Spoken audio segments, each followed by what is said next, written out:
What's going on, ladies and gentlemen? Welcome back to another video. It's your boy Deep Rhythm, and we back with another video. It's your boy Deep Art. This is gonna go on a Deep Art channel. In today's video, we want to make a part two to the subject of mental development, right? So when we talk about mental development, in the last video or the last part to this, we talked about how controlling your imaginative side and the analytical side of your brain. You have two sides of the brain, the left and right side of the brain. To make sure to have the brain working functionally and properly, you have to be able to strengthen all aspects of your brain, whether it be your imagination, your creativity, your curiosity, from the right hemisphere of your brain or from the left hemisphere of your brain, being your analytical side, your analytical skills, your calculative skills, calculations, and your critical thinking skills. So both sides of the brain are very important, and both sides need to be trained in order for you to be to get the most effect and work out of your, the best brain functioning that you can possibly have, right? Because we all have an imagination, and a lot of times we get to a point to where sometimes we can be too analytical about things, and we can be, we can be overly analytical about things, and sometimes we can be too imaginative about things. It's about matter of finding that balance, because a lot of times it's when we can't find a balance between in our analytics, our analysis, and our imagination, it can become dysfunctional, in a sense to where we analyze we fail to properly analyze something, and because of that failed analysis, we our imagination gets the better of us, and our imagination starts to come up with and try to find reasons or solutions to something that it doesn't have the answers to, right?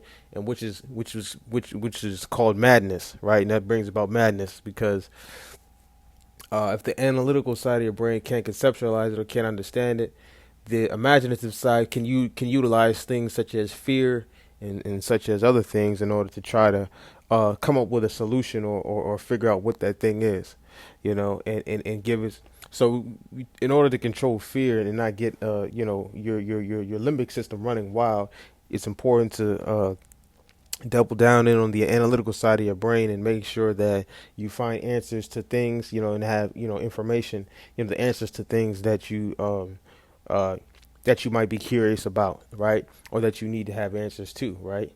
That way you can have more control over your limbic system, which actually controls the right hemisphere of your brain. So now the limbic system is very important to understand, right? Because in the limbic system, this is what controls how you react to things, and it controls your decision making. And why that's so crucial and why that's so scary and dangerous is because the limbic system can influence you. It can influence you to do things that you may not even be intending to want to do, right? And what I mean, and so basically, for example, say for instance, your limbic system wants to try to make you feel, or wants to try to put you in a position of wants to try to put you in a position of fear. Okay, we'll use fear as an example. Say the limbic system wants to put you in a position of fear. It's not going to attack your mind and tell you, "Hey, fear." It's going to influence you in whatever means but through your own mind. It's going to influence you through your own mind, and probably say something like, I'm all of a sudden now you become curious about something, and you go down that road and try to figure out why, what I'm saying, what that thing is that you just all of a sudden became curious about. And now in the process of you going to figure out what you're curious about, you see something, or you find and you locate or establish something that you didn't want to see, right? That you really didn't want to see, right? This is an example of how the limbic system works, right? It's not going to come at you directly in terms of getting you to act a certain way. No, it's going to influence you through one of these outlets, whether it be a curious. All of a sudden now oh, I'm curious about this. I want to see what this is. I want to see what's good with this. I'm curious about this now. Or now, for instance, now I'm just all of a sudden I feel like I want to go and do this, right? I feel like I want to maybe cook something, right? And in the process of you going to cook something, now you find something there that you wasn't that you really didn't want to see, and now you're starting to remember things and getting put in a position or a feeling or an experience that you wasn't intentionally wanting to see because the limbic system influenced you and said, all of a sudden now I want to do, or I'm curious about going this direction, which you really weren't curious about. But you know, but that's how the limbic system can kind of like slip its influence on you very nudgily, right, and very gradually. It's very tricky, right? It doesn't just influence you, or it doesn't just take a straight angle at okay, we're going to get them to feel this way. No, it's going to influence you, make you curious about something, and cause you to follow down that road, and that's how it gets you, right? So it's important to understand, monitor what you're doing, what you're curious about, what road your mind and what I'm saying, and your influences are traveling down, right? And making sure that you're in control of these, because if you're not in control of these, then this is how the limbic system can slip through, and this is how negative thoughts or just uncontrolled thoughts can slip through, and then kind of take control over your mind and over your influence, right? So the importance of the mind and the whole concept of the mind is strengthening all aspects of yourself, strengthening all aspects of your mind. Therefore, that way it doesn't get used against you, right? Whether it's your imagination, your creativity, your curiosity, your analytical skills, what you study, your critical thinking skills, or your calculations and your mathematical skills. All these different parts of the brain are very important to understand and develop and strengthen and enhance, because through enhancing these, you gain more control over your own mind, right? And that is the most crucial and important thing in developing the mind. And it's so easy to get away from developing the mind because, look, check it again, right? Influence, right? The most important thing is really mental development, but mental development is so hard because you get influenced that it's not that it's not that important, right? And it's like, who's influencing you that your own mind and your own mental development is not that important? The limbic system, right? It's the same thing as it's the same thing as if it would influence you to be curious about something. It can influence you that something isn't important, right? That actually is important, right?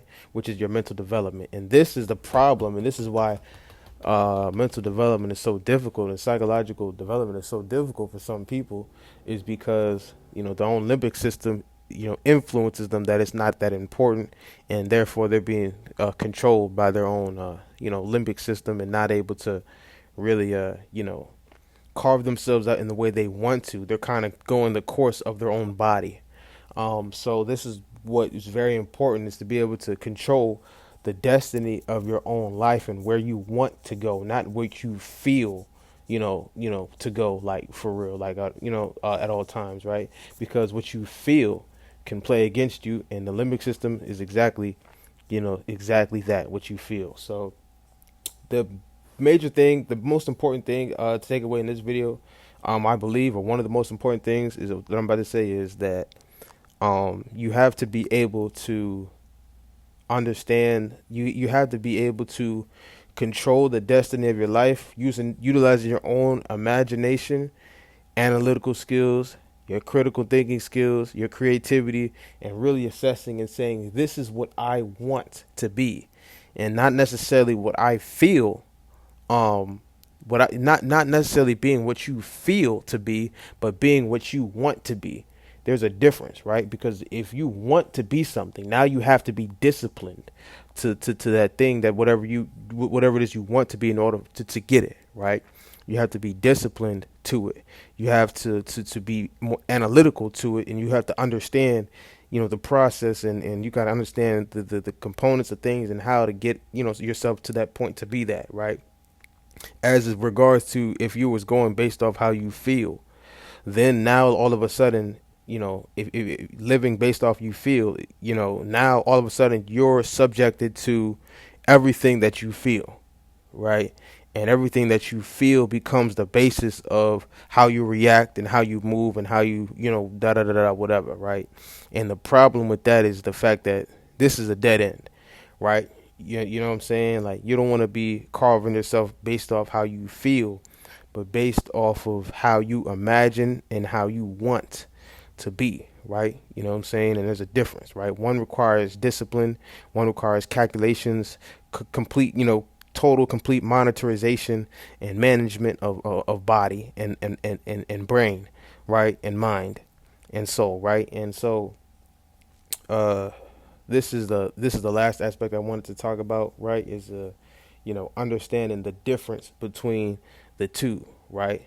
Understanding the difference between uh uh develop, desire, dreams, what you want to be, or vision, what you envision yourself being, based off what you feel to be, right? And we're gonna go deeper into this in another video, but for the sake of this video, we're gonna wrap this up right here. And yeah, this is a deep art video. And yeah, we're gonna conclude on that note right there. Peace, love, we out.